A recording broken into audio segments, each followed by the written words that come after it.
Imagine, if you will, just holding a blank check. A check made out for $37 billion. I mean, that's just an incomprehensible amount of money. Right. Now imagine you're tasked with using that monumental sum to solve one of society's most visible, most pressing problems. You distribute the money, you wait for the results, and then you watch as the problem actually gets 35% worse. Welcome to today's deep dive. Yeah, it sounds like a theoretical logic puzzle you'd give to an economics class. But it happens to be the very real, very current situation regarding California's homelessness crisis. Exactly. And today, our mission is to unpack this multi-billion-dollar paradox for you.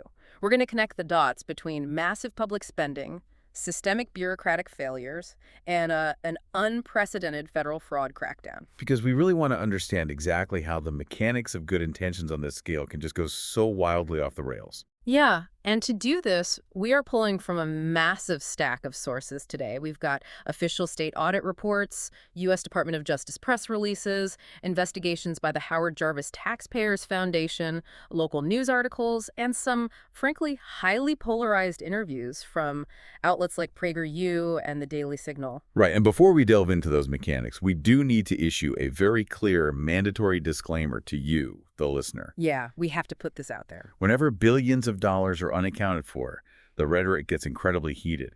So the sources we're drawing from today contain some highly polarized, politically charged claims from both left-wing and right-wing figures. Right. And we're going to impartially report the claims, the data, and the viewpoints contained in this original source material so you can understand the arguments being made on all sides. We are absolutely not taking a side or endorsing any political viewpoint here. Exactly. Our only goal is to convey the ideas contained in the sources and examine the actual systems at play. So with that established, okay, let's unpack this. Because before we can even touch on how the money was mismanaged, we have to grasp the sheer scale of the investment versus the actual outcomes on the street. And it all starts with the arithmetic. Right. We're talking about roughly $37 billion spent by California over a 6-year period.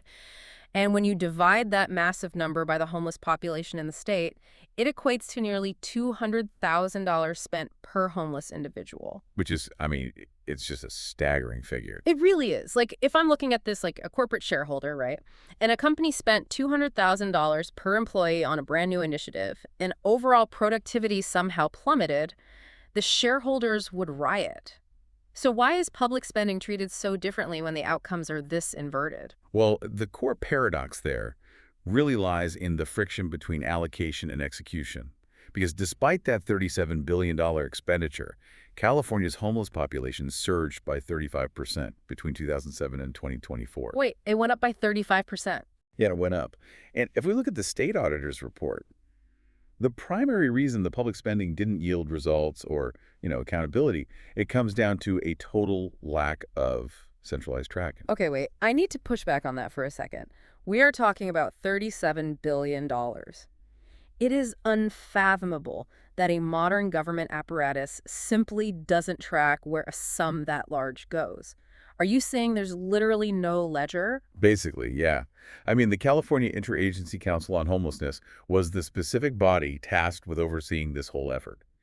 And according to the state auditor, they produced exactly one report covering financial data from 2018 to 2021, and then they just stopped tracking spending data entirely. They just stopped. They completely stopped. They didn't evaluate if the programs were effective. They simply stopped gathering the numbers. So they essentially threw billions of dollars into a black box. Well, actually, they threw it into 30 different black boxes. The auditor noted that the funds were distributed through more than 30 distinct programs scattered across 9 separate state agencies. Oh, wow, I see. That really highlights the paradox of decentralization, doesn't it? California likely used all these different agencies, thinking they were building this robust, multi-layered safety net. Right, but ironically, by making 9 different agencies and 30 different programs responsible for oversight, they ensured that no single entity was actually accountable for the final outcome. Yeah, and the contrast with other large states perfectly illustrates that point. Because during that exact same 2007 to 2024 timeframe, Florida reduced its homeless population by 35%. And Texas saw a 30% decline. Right. And if we zoom in on Los Angeles specifically, the disparity between funding and results is just stark. U.S. Housing and Urban Development Secretary Scott Turner noted that since 2013, Los Angeles saw a 178% increase in homelessness funding. A huge increase. Huge. Yet the local homeless population skyrocketed by 100%. Now, recent numbers do show a slight 6% drop from that peak, but the overall historical trajectory compared to that tidal wave of spending is what triggered the current scrutiny. Exactly. And the lack of tracking doesn't just mean money is inefficiently spent. It creates an environment where money can actively be diverted. Right, because here's where it gets really interesting. If the money isn't being watched centrally and the outcomes on the streets are worsening, the obvious question is, where did that $37 billion actually go? Like, how do individuals manage to steal tens of millions of dollars right under the noses of 9 different government agencies? Well, the mechanism that enables this is something federal prosecutors call a pay-and-chase model. Pay and chase. It sounds like a bank giving you a 30-year mortgage without checking your credit score or income, just hoping they can track you down later if you miss a payment. That is a remarkably accurate analogy, actually. Yeah. In a desperate bid to address the humanitarian crisis quickly, government agencies hand out billions of dollars in grants and contracts to nonprofits, developers, and local service providers, with virtually zero vetting on the front end. Zero vetting. So they just cut the check. Right. The political pressure to deploy the funds is so immense that they push the money out the door first and then attempt to chase down the receipts and audit the performance later. Which creates a system that practically begs to be exploited by bad actors. Oh, absolutely. Yeah. Look at the federal case against Alexander Sufer. He was the executive director of a charity named Abundant Blessings. Under this pay-and-chase system, he secured $23 million in public contracts from the Los Angeles Homeless Services Authority. Which is commonly known as LAHSA, right? Yes, exactly. LAHSA. And his contract mandated that he provide housing and 3 healthy meals a day to the homeless population in his care. And I'm assuming, based on the DOJ press releases we're looking at, that 3 healthy meals a day didn't happen. Not even close. He provided bulk ramen noodles, canned beans, and breakfast bars. You're kidding. Nope. And to account for the millions he was receiving, he fabricated vendor invoices and rent receipts. He even stole the logos of legitimate local companies to slap onto his fake bills to make them look authentic to anyone casually reviewing the file. Unbelievable. And he also engaged in a massive self-dealing scheme, right? Because the sources mentioned he was paying himself above market rates to rent properties to his own charity, properties that he already owned. He was doing exactly that. Yeah. But to shield that self-dealing from LAHSA's eventual chase phase of auditing, Sufer fabricated an entire board of directors. He faked a board of directors. Yeah, a nonprofit board is supposed to provide independent financial oversight, right? Sufer just listed names on state compliance forms. Some of the people he listed didn't even exist. Wow. And others were real individuals who later told federal investigators they had never heard of Abundant Blessings and had no idea they were supposedly serving on its board. And because there's no front-end vetting, nobody at the state or city level ever bothered to pick up the phone and just call these board members to verify they were real. Nobody checked. Yeah. And through this structural blind spot, Sufer pocketed at least $10 million of taxpayer money. $10 million. Yeah. He used those public funds to buy a $7 million mansion in Westwood, a $125,000 Range Rover, and a vacation property in Greece. That is sickening. He chartered private jets and took trips to the Four Seasons in Hawaii, like the specific resort where they filmed the HBO show The White Lotus. I mean, the contrast there is staggering. You have vulnerable people being fed bulk ramen noodles, while the person tasked with their care is using their housing funds to live in a literal television resort. It's awful. But Sufer was a charity operator. The sources indicate the structural flaw extends into massive real estate development as well, right? Yeah, the scale gets much larger when we look at construction. Yeah. Consider Cody Holmes. He was the former chief financial officer of an affordable housing developer called Shangri-La Industries. He exploited the exact same lack of front-end vetting, but through a state program called Project Homekey. And the irony here is that Project Homekey was actually pitched as the streamlined, foolproof solution to the crisis. Right, that was the pitch. The state was going to give developers money to buy up empty motels and convert them directly into homeless housing. It was supposed to cut through the red tape of building from scratch. Well, instead of streamlining housing, the lack of oversight streamlined embezzlement. To secure over $100 million in Project Home Key grants from the California Department of Housing and Community Development, Holmes simply submitted fabricated benefit statements. He just made them up. Yeah, he claimed his firm controlled $160 million in liquid assets, presenting them as this highly capitalized, trustworthy partner. Okay, and what was the actual number? An FBI investigation later revealed the company actually had about $24,000 on hand. Wait, I want to make sure I'm understanding the mechanics of this. A developer submits a piece of paper claiming they have $160 million. The state of California, before handing over $100 million of public funds, does not verify that bank statement with the actual financial institution. They didn't verify it. Under the pressure to deploy funds rapidly, they took the paperwork at face value. And once the state funds were deposited, Holmes allegedly embezzled millions into personal accounts. Let me guess, more mansions. Yep. The DOJ outlines that he funded a $36,000 a month Beverly Hills mansion lease, bought $128,000 in luxury handbags, and purchased VIP passes to Coachella. Meanwhile, because those funds were siphoned out of the project, the subcontractors who did the actual physical labor to convert these motels were left with nothing. Exactly. Like, the sources mention subcontractors like Adolfo Gumringer, who is owed nearly $100,000 for his work. They were completely stiffed because the public money meant to pay them was spent on luxury handbags. And we also see the system exploited through complex financial maneuvers, not just crude fake invoices. Take the case of Stephen Taylor. He's a property flipper who secured an $11.2 million loan to buy a property in the Cheviot Hills neighborhood. He signed documents stating he was going to renovate the property for his personal use. But he never intended to live there, did he? He already had a government-funded buyer lined up. Right, he had a homeless housing developer ready to purchase it.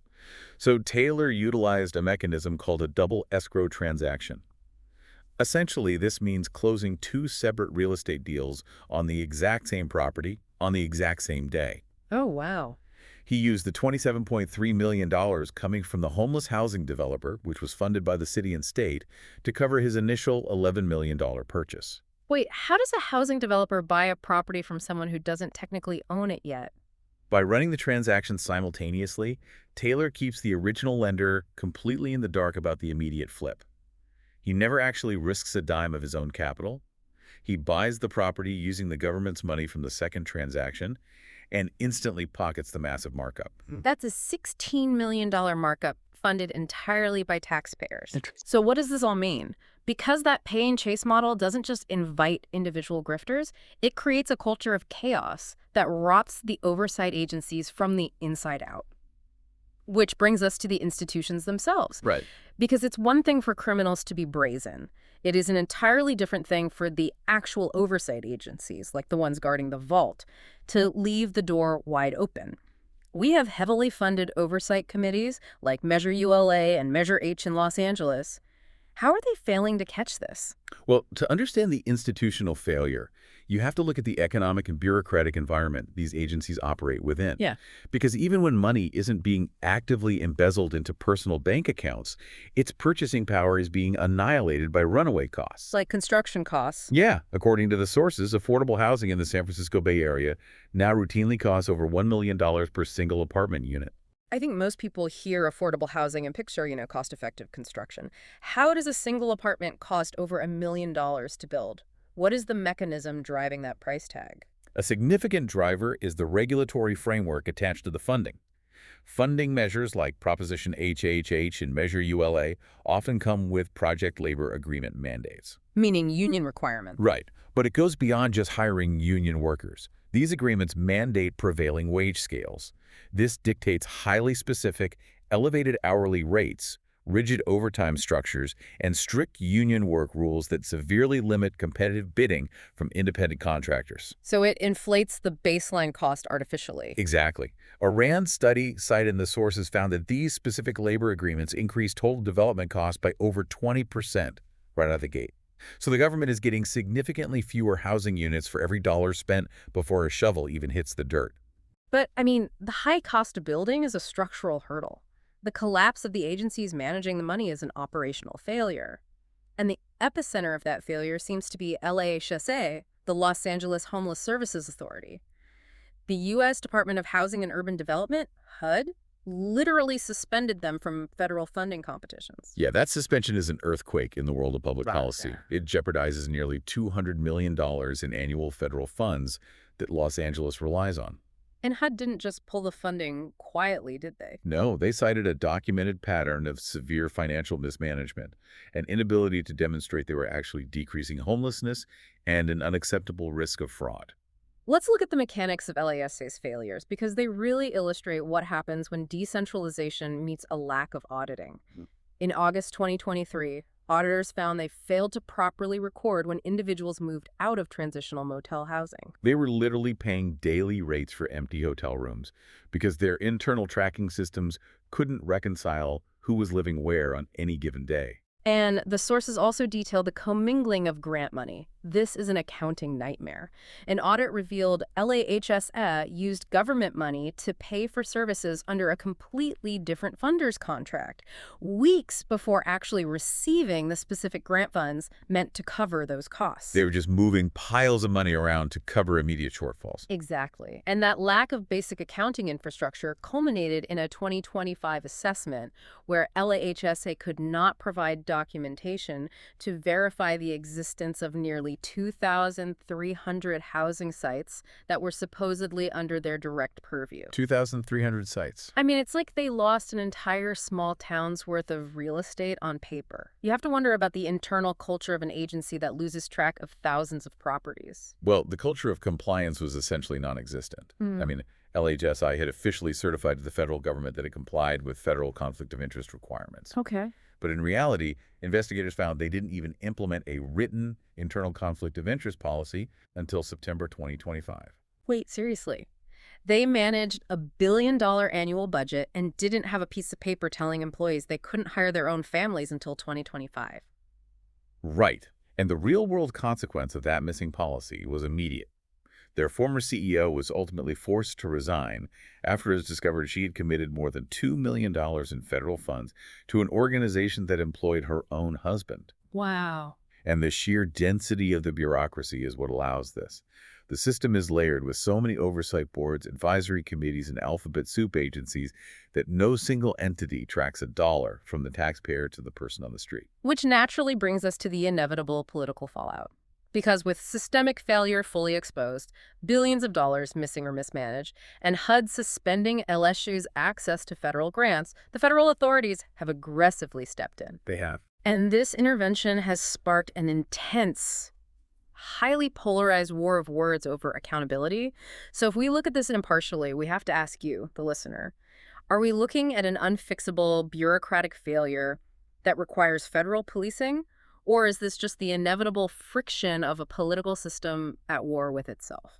It is a fierce jurisdictional and ideological clash. Leading the federal charge is First Assistant U.S. Attorney Bill Asaley. He is a former California Assembly member who was appointed by the Trump administration. Okay. And he formed the Homelessness, Fraud, and Corruption Task Force, specifically to bypass state officials and launch direct federal investigations into these nonprofits and developers. And the rhetoric from the task force is intense. Again, we are just reporting what the sources say, but Asaley and the Trump administration have labeled California a kingdom of fraud. Yeah. Asaley makes a structural argument here. He claims that because California operates under a Democratic supermajority, the standard legislative checks and balances simply do not exist. He argues that without a viable political opposition to demand audits, state leaders prioritize generating positive press releases and collecting campaign donations from charity operators over implementing actual oversight. He's essentially arguing that state leaders are intentionally turning a blind eye so as not to interrupt the flow of public money to their political allies. Exactly. He points specifically to the development sector. Shangri-La Industries, the company where the CFO faked bank statements to steal Project Humkey funds, was originally founded by Democratic megadonor Steve Bing. Ah, interesting. Yeah, so Asaley's task force highlights this to argue that developers who shower officials with campaign donations are rewarded with massive state contracts and zero scrutiny. But isn't there a risk that this task force is just political theater? Because California leadership vehemently pushes back against Asaley's narrative, and they have their own structural arguments to make. They absolutely do. Governor Gavin Newsom's office strongly denies that the state enables fraud. They point to the operational reality of these investigations, like It was actually local California law enforcement working in tandem with various authorities that helped uncover and build the cases against people like Alexander Sufer and Cody Holmes. And Los Angeles Mayor Karen Bass has issued stark warnings about the real-world consequences of this federal intervention. She argues that HUD's suspension of LSA funding isn't about accountability at all. She calls it a politically motivated fishing expedition designed to embarrassingly state. Right, and her argument centers heavily on the human cost. She warns that pulling $200 million in federal funding won't punish the bureaucrats, it will dismantle the safety net. Yeah. She says it'll ultimately cost lives and put thousands of vulnerable people right back on the streets. And she also brings data to the table. Bass notes that despite the historical failures of LSA, Los Angeles recently saw a 10% drop in street homelessness.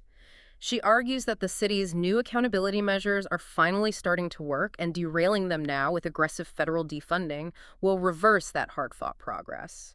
So if we synthesize these two divergent viewpoints, what we are really witnessing is a dramatic, historic shift in how the crisis is managed. Right. For the better part of a decade, the primary strategy was legislative. Voters passed new taxes and bond measures to throw massive amounts of public money at the problem.